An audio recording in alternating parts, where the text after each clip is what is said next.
Hello, friends, and welcome back to the Got a Minute Mini Podcast. Today, we are talking about aliens, specifically the alien that is my daughter. And we're also talking with Anjanette about her song, Over the Moon. I think it's a conversation you're really going to enjoy and a song you're really going to enjoy. Let's get started.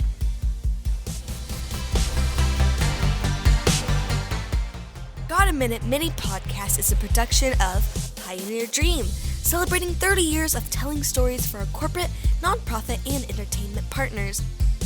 Be sure to check out our Dreamers Live podcast, which offers entertaining conversations about living intentionally. Chapter 25, Alien. We did it wrong. We were barely 20. There was a lot not to get right. As I recall, we did a couple of premarital counseling sessions.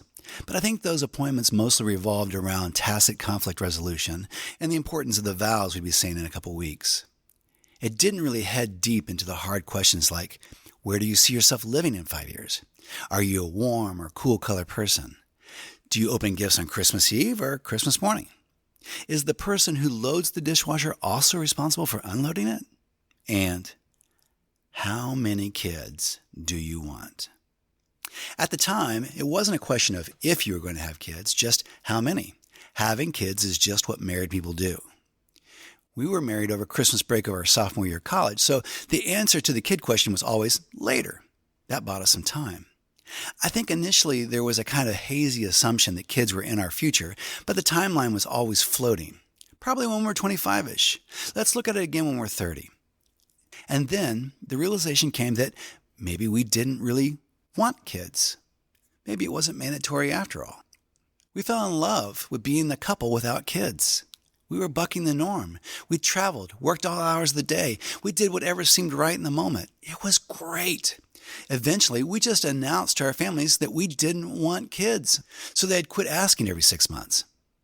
We were late in answering one of the questions we should have started with, but we could now respond to how many kids do you want with a unified none. I personally had some significant fears about procreating. I didn't have a high regard for myself as a child. I struggled early in school. I was awkward. I wasn't traditionally athletic or talented. I had dyslexia, and I felt mostly out of place. No reason to duplicate that experience with another human. And then there was the world we were living in. It wasn't going well. 9/11, new wars, climate controls, social unrest. Could we really in good conscience help bring someone else into this place? Then, a weird thing happened. After more than a decade and a half of marital bliss, Anjanette started floating the idea of a kid into our conversations. We talked about it openly as a couple for a year. Conversations considered, how will we make this work with our company? Can we afford to have a kid? Would this change the way we live our lives? And also, are you out of your mind? Eventually, we decided to put it in fate's hands. We would do the exercise repeatedly. I was committed to this part of the plan. And just see what happens. On the fateful day that Anjanette retrieved a positive pregnancy test out of her purse, my life flashed before my eyes. I didn't know what to do. I didn't know how to feel aside from being short of breath and like my heart was trying to climb out of my throat. Was this going to change, maybe even ruin everything? Most nights when I would go to sleep, my mind would play old home movies of my childhood. It was like a highlight reel of all the things I would never want another child, a child of ours, to face. And yet, how could I protect them from those things? I had dutiful parents who loved me, and yet bad things happened. Was I going to have some kind of superpower so I could be present with my child 24/7 and keep them safe? No, no one can avoid pain in this life. And they shouldn't. Pain is often what spurs us to growth and keeps us from becoming even bigger monsters, and it seeds empathy in us for others. But parenthood would involve me in things I couldn't control, and that scared me to sleeplessness. Add to that another fear that may be equally traumatic. What if my kid is like me? What if they inherit all my bad qualities? What if they are more like me and less like the woman I fell in love with? Why did I agree to this? I was happy going to dive bars and putting my own life at risk willingly. Now there was a third party. I always knew that even though I was a nonviolent person, I would do whatever I needed to protect Anjanette. I would die for her. Now came this idea of a baby, and with a sudden primal realization that I would kill for them, if that's what it meant to keep them safe. Who is this? Who needs this? I want to go back to sleep. I want to live for me. As you know, we did have a child. She is brilliant and funny, and in many ways, she's like her mom. But I have to say, she's one part me too, for better or worse. So this human is one part Anjanette, one part me, and one part complete alien. This one part alien is the part that is wonderfully and uniquely her. Our fingerprints can't be found on this part. It's the variant, the unsolvable part of the equation, and I love it. Part of the gasoline that fueled my fear fire while Anjanette was pregnant was the thought of my own birth dad. My mom and biological dad got divorced when I was pretty young. It was actually a bit of a rescue mission by my mom at the time. With all the courage of a superhero, my mom summoned the grace to face her Irish Catholic parents and leave a husband battling drugs and chronic infidelity. Together, we ventured headlong into uncertainty, which had to be better than where we were leaving. It was not an easy road. Eventually, my mom married again, and this time to a really good man who went so far as to adopt me as his own. So I never really felt like I had a dad-shaped hole in my life. But occasionally, I would wonder where my biological father was. Would he be proud of me? Is there any part of me that looks or thinks like him? Am I destined to repeat the mistakes he made because biology deems it so? By the time I hit college in my early 20s, I went through the conflict a lot of kids do with their parents. I didn't feel like we had a lot in common. And even though I never felt like I had suffered not knowing my biological dad, I did become curious. Is there a bigger piece of me somewhere out there? A piece that makes these thoughts in me make sense? A piece that looks like a mirror? In the midst of these internal dialogues, I did something I never suspected I would do.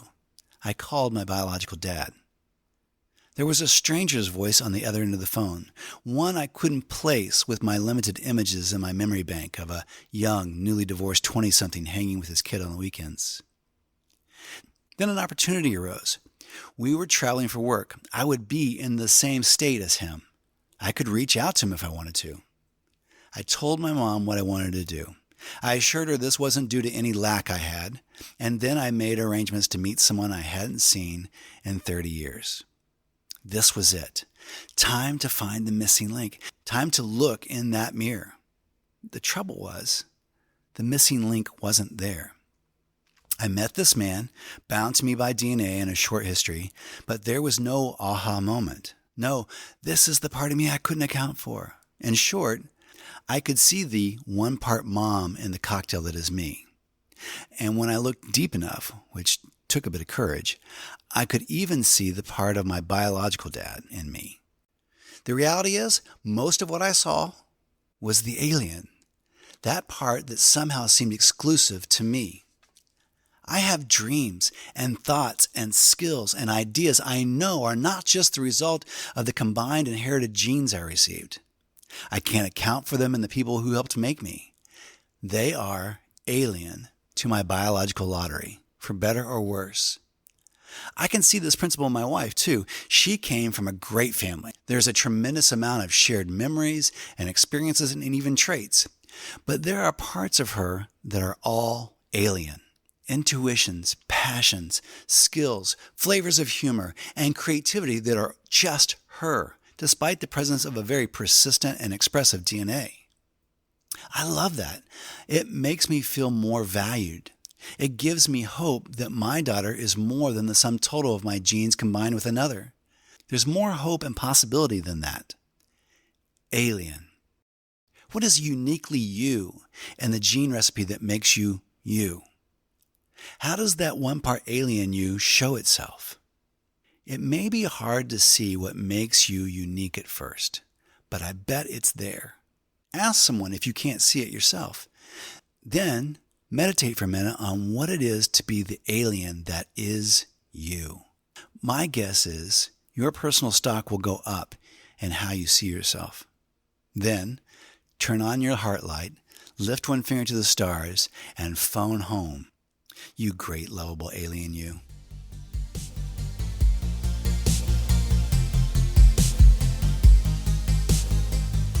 Okay, friends, we're back to the special part of our podcast where we talk to Anjanette. Anjanette, hello. Hi, what's going on? Hello, Jerry. Hello. Hello, Jerry. Hello. Hey, thank you for joining us on the Got a Minute Mini podcast. Today, I've asked you on to talk about a song called Over the Moon.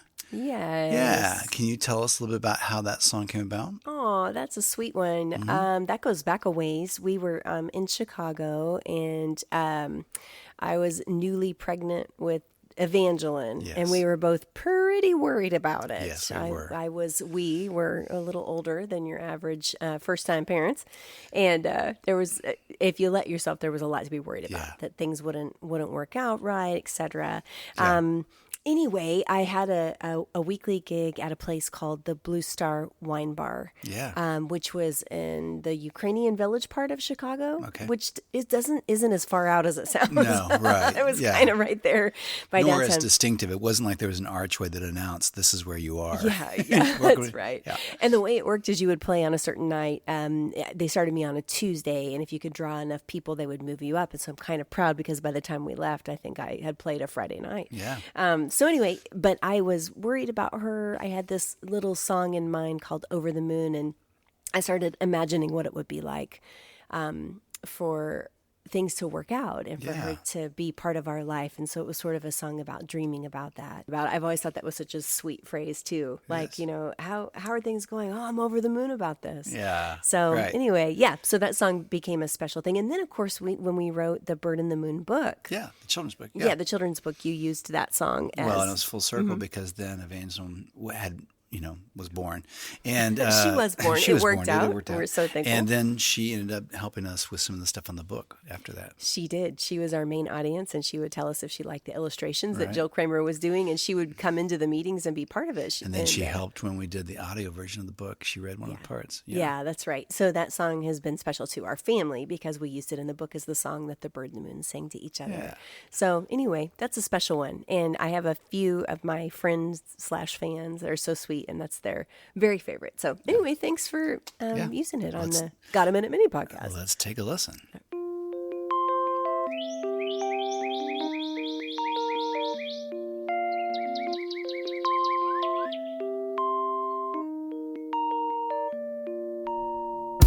Hey, hey, can you tell me something good about today? 'Cause I can't wait till it's late, yeah. My mind is here, but my heart, well, it's light years away. 'Cause I can't wait till it's late, yeah. 'Cause when the sun lays down and the night sneaks in, the stars come out to play. That's when I start to dream. I hear fireflies sing. I make believe you're here to stay. I'm over the moon for you. I'm hanging on a star, just wondering where you are. I'm over the moon for you. You know I'd sail across the sky to be with you.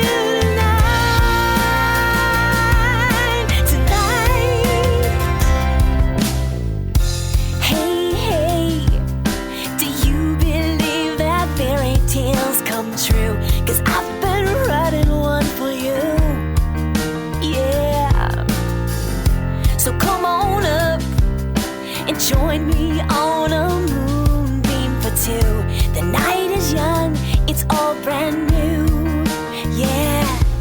When the sun lays down and the night sneaks in, the stars come out to play. That's when I start to dream. I hear fireflies sing. I make believe you're here to stay. I'm over the moon for you. I'm hanging on a star, just wondering where you are. I'm over the moon for you. You know I'd sail across the sky to be with you tonight. Tonight.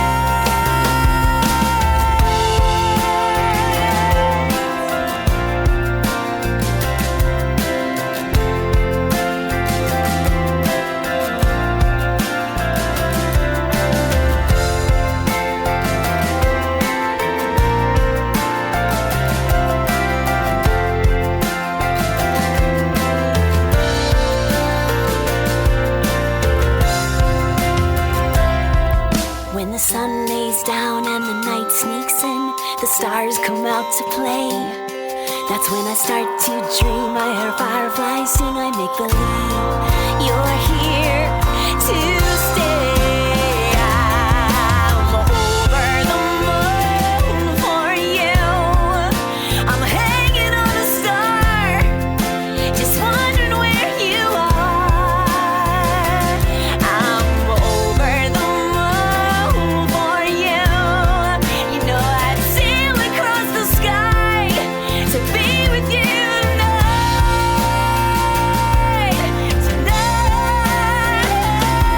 I'm over the moon for you. I wanna be with you. I'm over the moon for you. I wanna be with you. I'm over the moon for you. I wanna be with you tonight.